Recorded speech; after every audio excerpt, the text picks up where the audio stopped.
Comment aider les femmes sans domicile, les femmes à la rue? Voilà le thème de notre débat avec Olivia Richard. Bonjour, vous êtes sénatrice. Merci d'avoir accepté notre invitation. Vanessa Benoît, bonjour. Vous êtes directrice générale du SAMU social. Avec 3 autres sénatrices, vous étiez rapporteur d'une mission d'information sur les femmes à la rue. Je vais commencer par le constat. 120 000 femmes sans domicile et parmi elles environ 3 000 et autant d'enfants qui passent la nuit dehors. Déjà, est-ce que vous avez été surprise par l'ampleur du phénomène? Oui, et c'était l'essentiel intérêt de cette mission d'information, c'était d'aborder la question des personnes sans abri et qui dorment ou ne dorment pas précisément à la rue.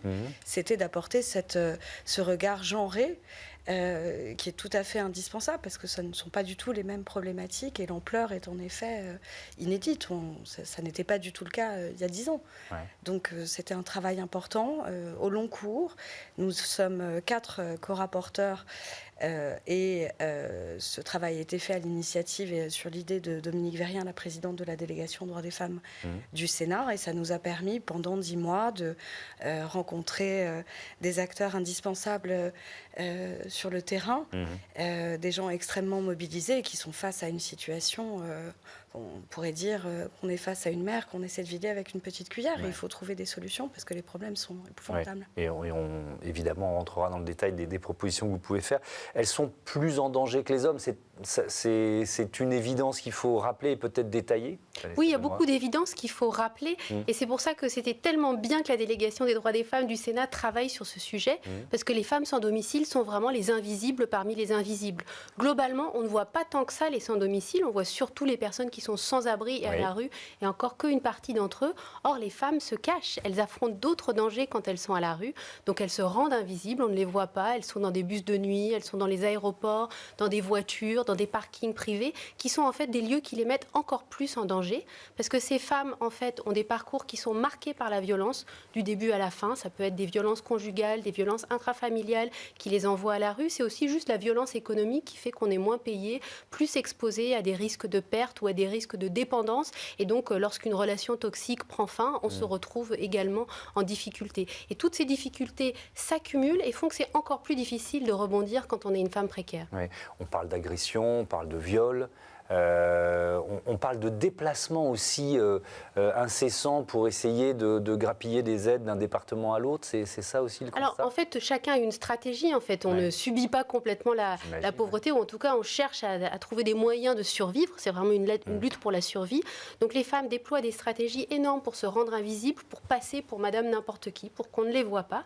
Et après, la vie d'une personne sans abri, c'est une quête incessante pour aller d'un endroit à un autre, d'une distribution alimentaire à bain-douche, à une assistante sociale, le soir se demander où on va dormir, se trouver un spot où on ne sera pas en danger. C'est ça la réalité des personnes qui vivent cette errance. Et en fait, dans ce temps-là, on n'a pas le temps de construire, on n'a pas le temps de construire son avenir parce qu'on est déjà en train de construire juste le fait de survivre et d'être encore là demain matin.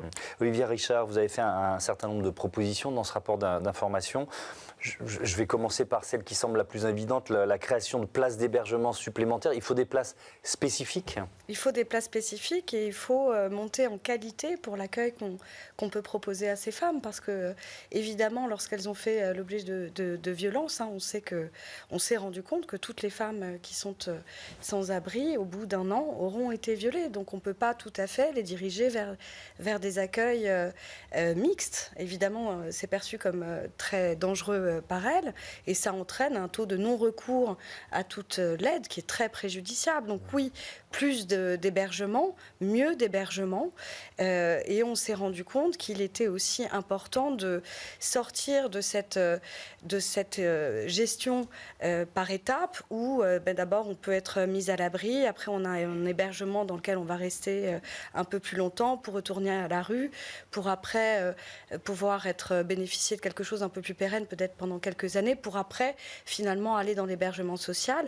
C'est une espèce de yo-yo permanent. Il y a un yo-yo permanent et on ne peut peut pas passer, ou c'est très difficile de passer directement de la rue à un logement social. Et en réalité, il faut favoriser ce genre de logique, ce genre de plan qui existe mais insuffisamment, parce que, 10 ans à la rue, ça détruit une vie, parce que la rue tue, la rue abîme, outre toutes les violences qu'on subit, on ne rappellera jamais assez qu'elles ne dorment pas, elles veillent, elles surveillent, et ça détruit, elles sont dans un moment d'urgence permanent qui empêche toute reconstruction. Ouais. Quand on parle de places d'hébergement d'urgence, c'est combien de places supplémentaires et de qui ça dépend? Ça dépend de l'État, ça dépend des communes, ça dépend des départements, des régions? C'est aussi un sujet d'attention, c'est qu'en fait, en fonction de l'âge, c'est pas le même interlocuteur, il y a plusieurs lignes budgétaires, il y a un besoin de simplification, de responsabilisation. Là aussi.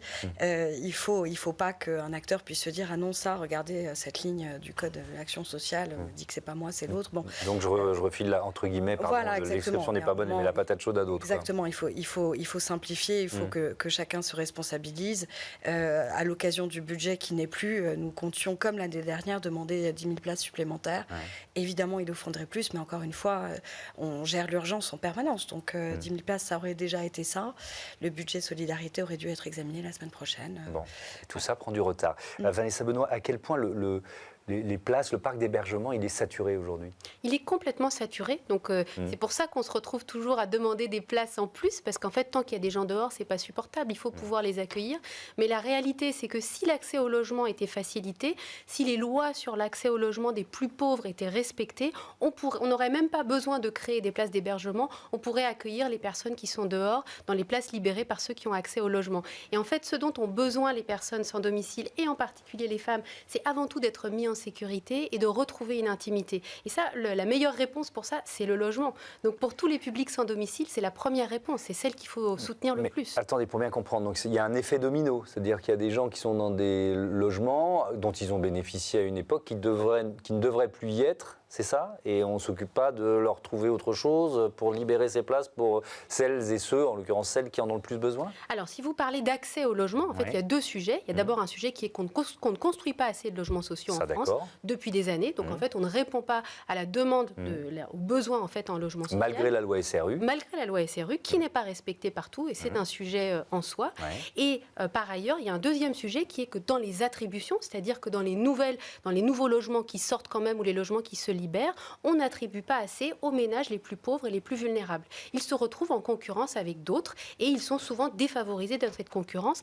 La loi, elle prévoit juste que 25% des attributions de logement social soient au bénéfice des 25% les plus pauvres. Donc ce n'est pas une surpriorisation, c'est juste reconnaître leur poids dans la société, leur place dans la société, et c'est ça qui n'est pas appliqué aujourd'hui.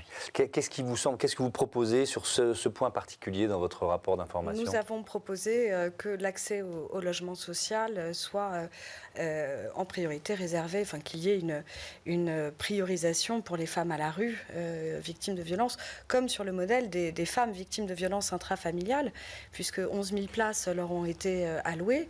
Apparemment, ça répond aux besoins, et il faut créer un facteur de priorité pour les femmes à la rue, évidemment. Est-ce que ces femmes à la rue, elles sont souvent avec des enfants? Alors, oui et non. Souvent, en fait, il y a deux choses. Soit vous êtes avec des enfants, vous allez tout faire pour les protéger.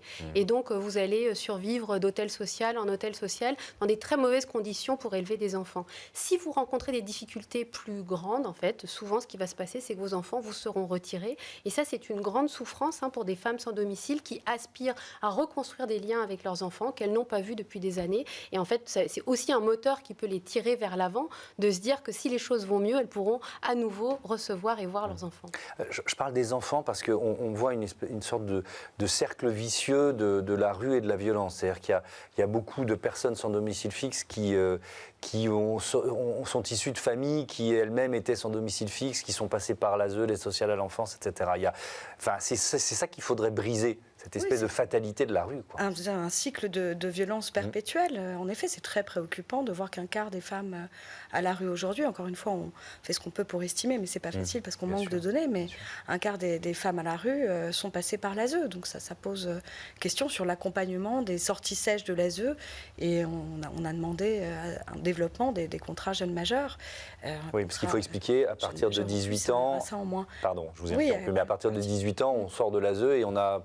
rien ou plus grand-chose, quoi. Voilà, donc c'est besoin d'accompagnement, mais je pense qu'on en a tous conscience. Il ne suffit pas d'héberger les gens, il faut les accompagner. Ouais. C'est vraiment le sujet de construire des parcours, en fait.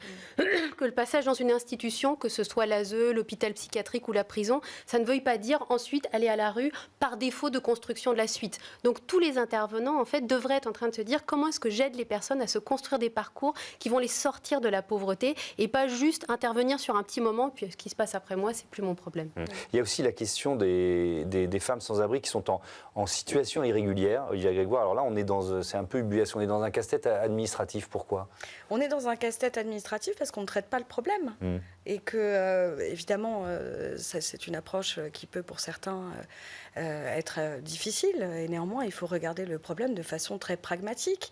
On ne peut accéder au logement social que si on est en situation régulière, d'un point de vue administratif. Si la situation administrative n'est même pas examinée, on n'accède pas. Donc, on reste dans l'hébergement d'urgence, parfois 2, 3, 4 ans, ce qui contribue à complètement emboliser le système.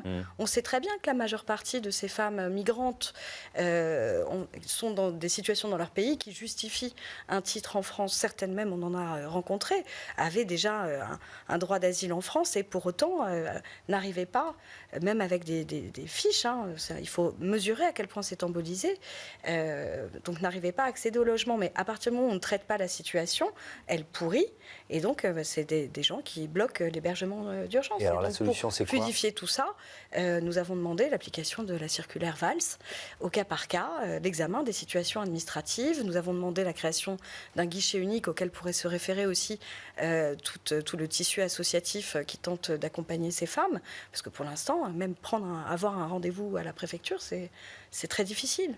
Donc, en fait, aujourd'hui, des gens perdent leur titre de séjour faute d'accès à un rendez-vous en préfecture. Donc, c'est les délais de traitement qui produisent des gens en situation irrégulière et qui les bloquent dans des situations où, notamment, les femmes sont exposées à des risques d'exploitation en tout genre. Merci beaucoup. Merci à toutes les deux et à bientôt sur Be Smart for Change. On passe à notre rubrique Startup tout de suite.